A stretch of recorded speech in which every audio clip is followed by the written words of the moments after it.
In this guide, I'll show you the best PS5 background setup going from this to this. So from the Welcome tab, you want to scroll down, and we're going to scroll up and go to Settings. Now in Settings, make sure Large Layout is toggled off, and for the temporary widgets position, select below.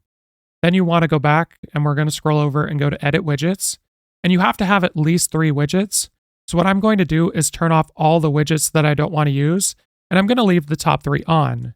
Now you can leave any 3 widgets on, and once you've done that, what we're essentially going to do is move the widgets in a way where all 3 are at the bottom.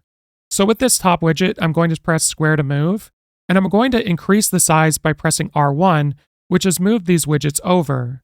So now I'm going to press X to confirm this setup, and now with this widget, I'm going to press move, and I'm going to scroll down and select it for the bottom.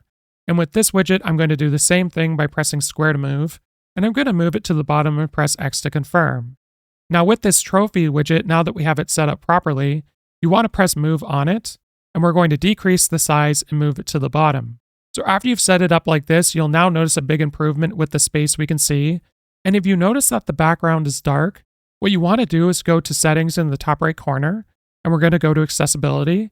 And under Display and Sound, if you have high contrast turned on, make sure to turn this off, and you'll see a huge improvement in the brightness. Now, if you scroll down and scroll up and go to Change Background, you'll be able to find a bunch of different animated backgrounds here.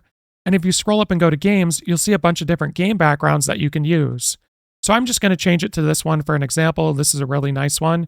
And if we go back, you can see this is a really aesthetically pleasing PS5 background. If this guide was helpful, like and subscribe, and we'll see you in the next one.